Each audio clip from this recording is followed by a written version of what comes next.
पूर्णपणे बिघडत चालली आहे हे आपण लक्षात घ्या.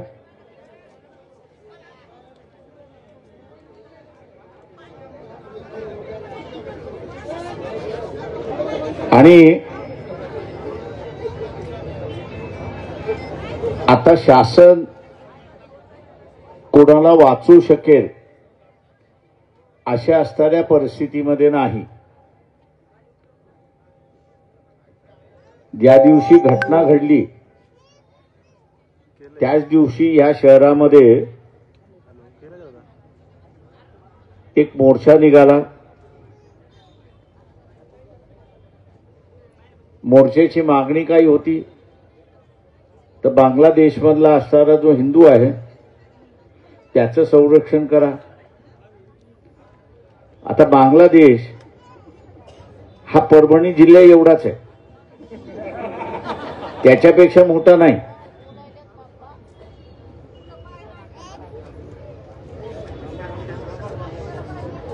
वीज भारत त्याला पुरवतो. बांगलादेशला कापूस कोण पुरवतं तर आपण त्यांना असणारं पुरवतो. सगळ्या आर्थिक नाड्या या भारताच्या हातात आहेत.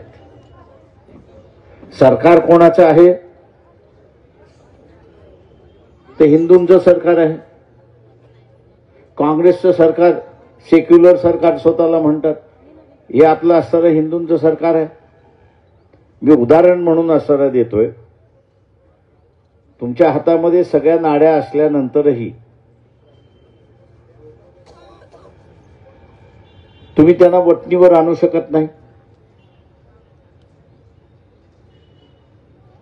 तुम्ही तिथे असताना वटणीवर आणू शकत नाही. याचा अर्थ हे सरकार किती कमजोर झाले हे आपण असताना लक्षात घ्या. हे सरकार कमजोर आहे. अजिबात अधिकार वापरण्याचा किंवा ज्या नाड्या आहेत त्या नाड्या आपण असताना खेचल्या त्या आवळल्या जातात. आवळल्यानंतर त्याला त्रास होतो. त्रास झाला की तो असताना अरे बाबा नाड्या का आवळल्या म्हणून तो विचारतो. आणि तिथे तुम्हाला सांगता येतं की बा तुम्ही असताना अत्याचार करताय तो थांबवा. आता ज्यांच्याकडे नाड्या अडवण्याची सुद्धा ताकद राहिलेली नाही, धर्माच्या नावावरती असताना सरकार घेतलं. आपल्याला त्याच्याबद्दल दुमत नाही, पण राज्य चालवा. राज्य चालवता येत नाही अशी असणारी ही परिस्थिती आहे. आणि म्हणून एकदा नियंत्रण सुटलं मग ते खालपर्यंत नियंत्रण सुटतं हे आपण लक्षात घ्या. मी काही गोष्टी इथे बोलू शकत नाही, पण त्याची असणारी जाणीव आहे.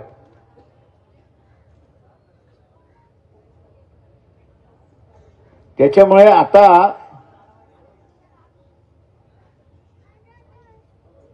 वेळ अशी आलेली आहे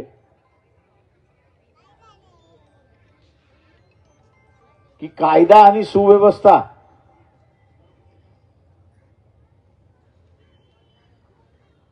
याचं राखण करणं आणि त्याची अंमलबजावणी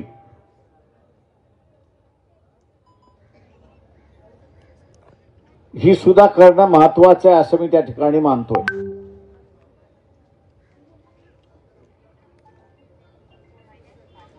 मी असं मानतोय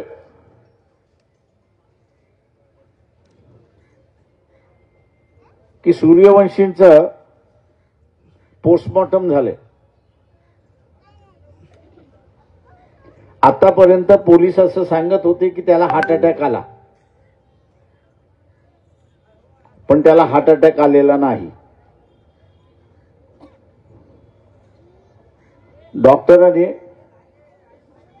त्याची सगळी बॉडी असताना तपासली आणि पोलिसांच्या त्याला जी काही मारहाण झाली त्या मारहाणीतून शॉक झाला आणि त्या शॉकमध्ये वारले अशी असणारी परिस्थिती आहे.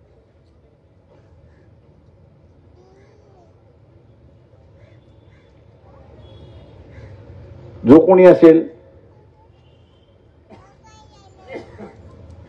त्याला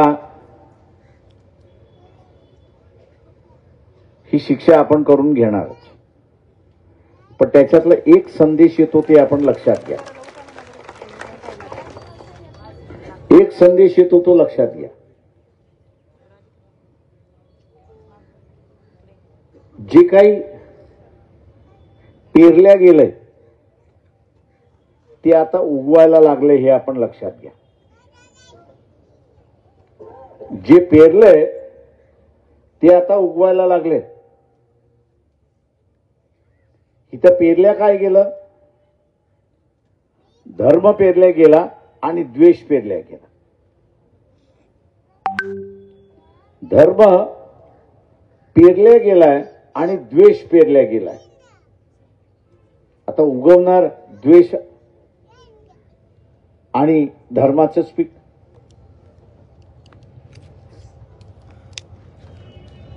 या दोन गोष्टी ज्या आहेत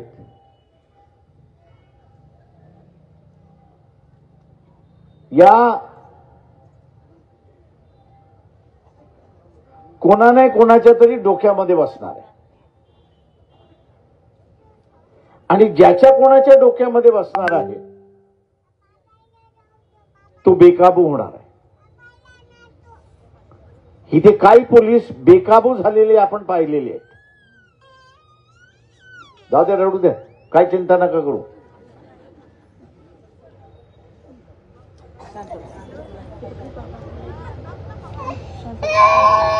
तर आता हा जो बेकाबू झालेला पोलीस जो आहे त्याच्या डोक्यामध्ये काय पेरल्या गेलंय? धर्म पेरल्या गेलाय आणि द्वेष पेरल्या गेलेला आहे.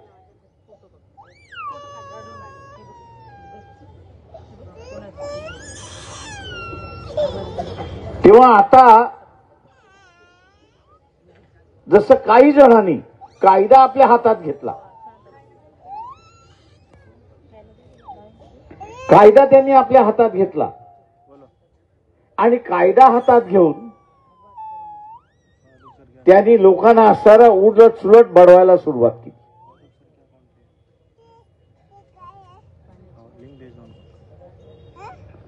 आता ही परिस्थिती जी आहे हे थांबेल असं नाही, हे वाढत जाणार आहे. आणि ह्याला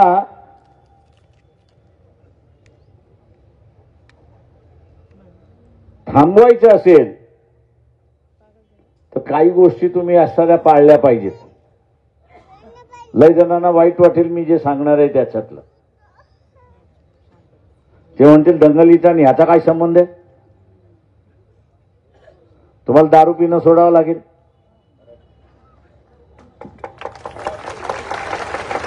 तुम्हाला असणारं आयडॅक्स खाणं सोडावं लागेल,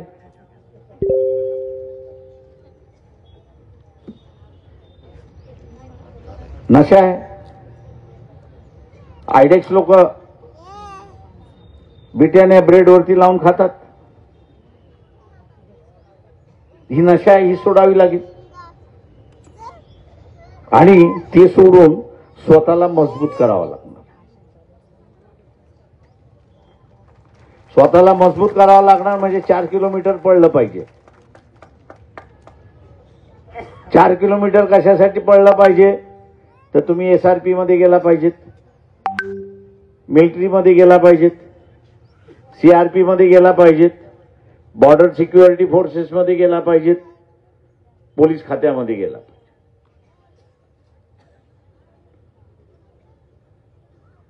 तिथे जाणं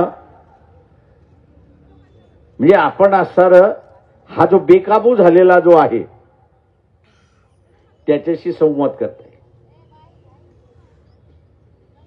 आता काही बेकाबू झालेले मला फोन करतात, साहेब सॉरी अरे म्हटलं सॉरी म्हणून काय उपयोग आहे, तुझं डोकं फिरलं होतं ना, काय करू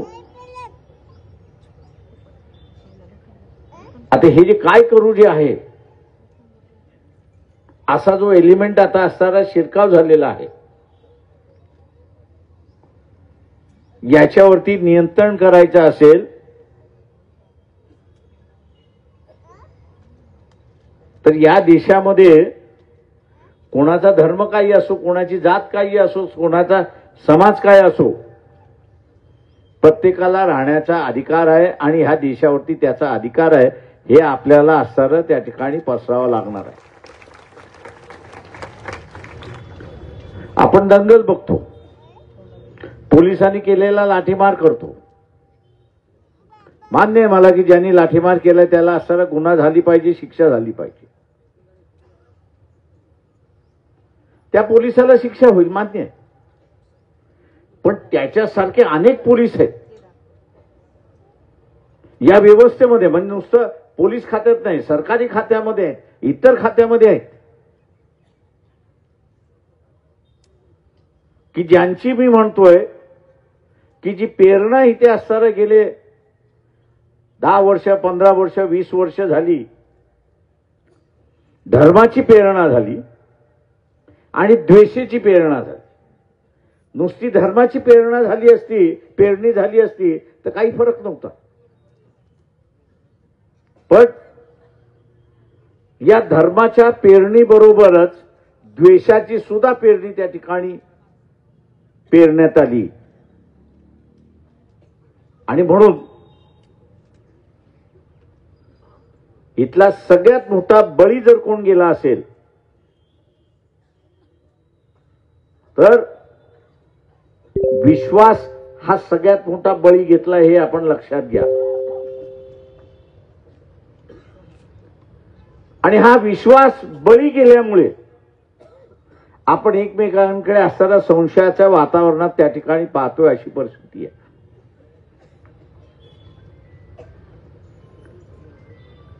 याला मी जसं म्हणालो की याला बदलायचं असेल, काबूमध्ये आणायचं असेल, बदलत्या परिस्थितीमध्ये त्याला असणारं न्यायचं असेल तर त्या व्यवस्थेचा आपल्याला भाग होणं गरजेचं आहे. त्या व्यवस्थेचा भाग होणं गरजेचं आहे आणि त्या व्यवस्थेमध्ये आपण जर गेलो तर आपण त्याच्यावरती नियंत्रण करू शकतो, अशी असणारी परिस्थिती आहे. त्याच्याशी डायलॉग करू शकतो, अशी असणारी परिस्थिती आहे. त्याच्या चुकीच्या प्रेरणेमुळे त्याचं जे डोकं खराब झालेलं आहे त्याला आपण असणारं त्या ठिकाणी दुरुस्त करू शकतो. आणि याच्यापेक्षा बाबासाहेब जे म्हणाले होते की इथलं असणारं व्यवस्थेवरती नियंत्रण करायचं असेल, व्यवस्थेवरती नियंत्रण करायचं असेल तर स्वतःची झोपडी असली पाहिजे, हे बाबासाहेब म्हणत होते. म्हणजेच स्वतःचा विचार असला पाहिजे, अशी असणारी परिस्थिती आहे. ही झोपडी जोपर्यंत आपण निर्माण करत नाही तोपर्यंत वेगळेपण आपल्याला दाखवता येत नाही. वेगळ्या विचाराचा असणारा प्रवाह आहे तो आपल्याला असणारा त्या ठिकाणी दाखवता येत नाही.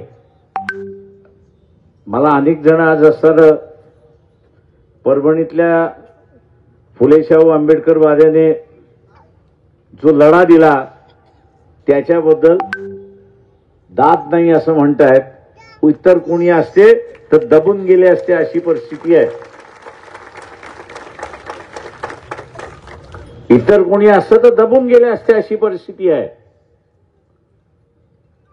हा जो दाद आपल्याला मिळतोय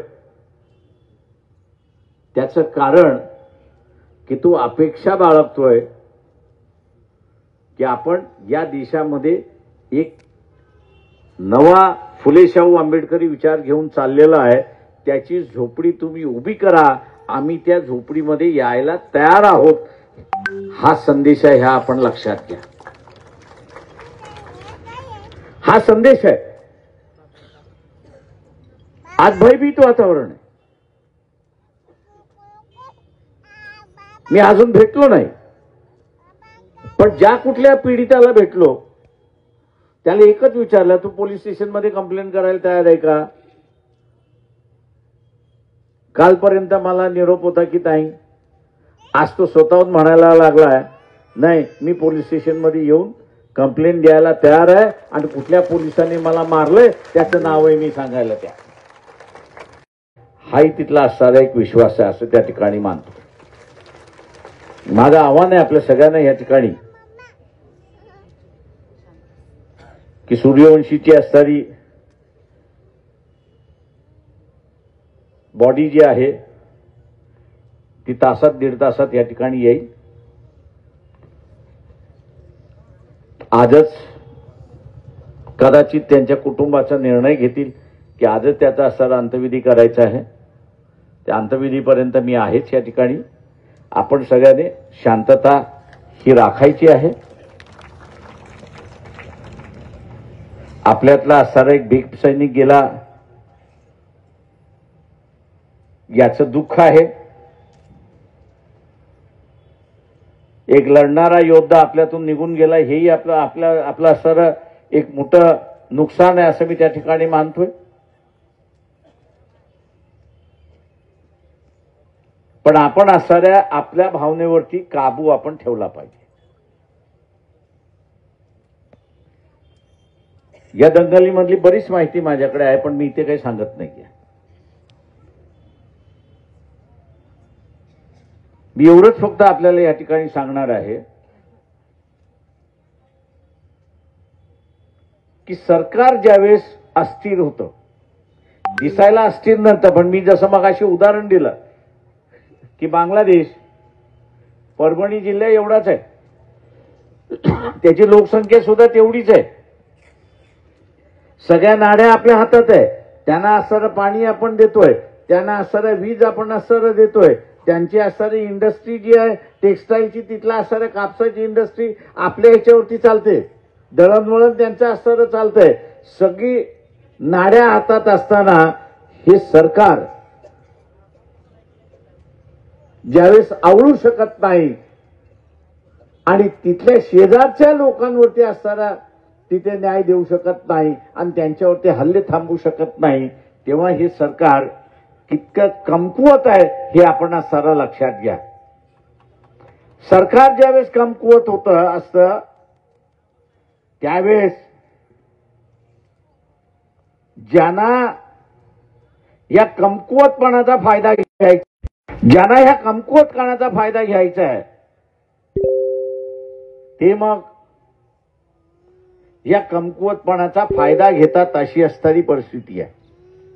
म्हणून आता एसपींशी ज्यावेळी चर्चा झाली त्यावेळेस मी एसपींना म्हणालो की तुमच्या खात्यामध्ये काही अनगाइडेड मिसाईल्स आहेत, म्हणजे मिसाईल ज्यावेळेस सोडल्या जाते त्यावेळेस तिचं लक्ष ठरवलं जातं, पण तुमच्या खात्यामध्ये असे काही मिसाईल्स आहेत की ते अनगाइडेड आहेत, म्हणजे त्याला असणारा दिशा नाही, दिशाहीन आहेत.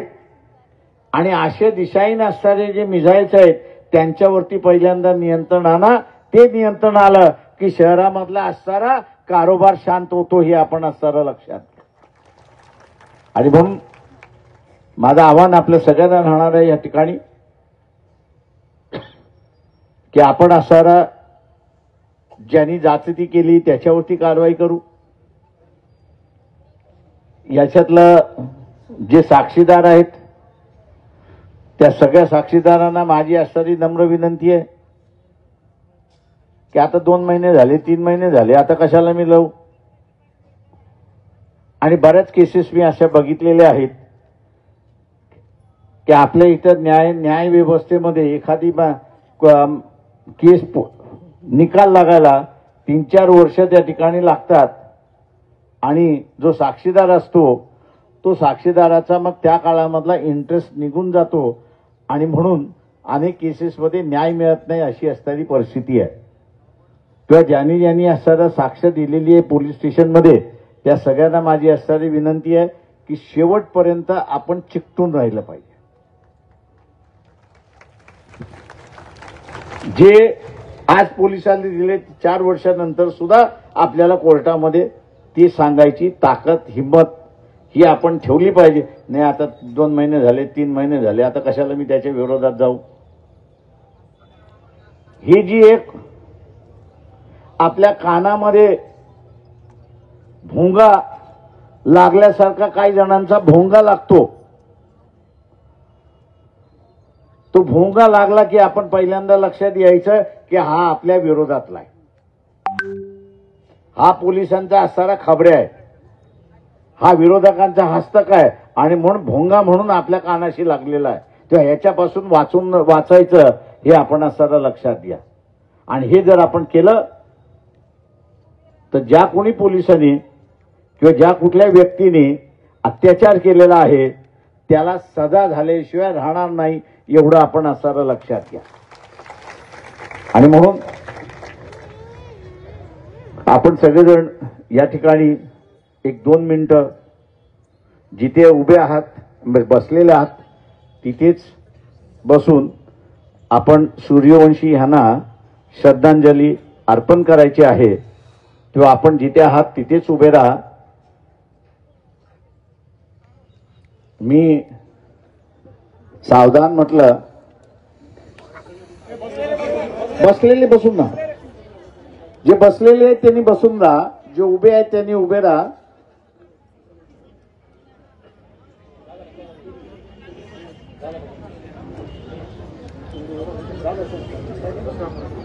बसून ना.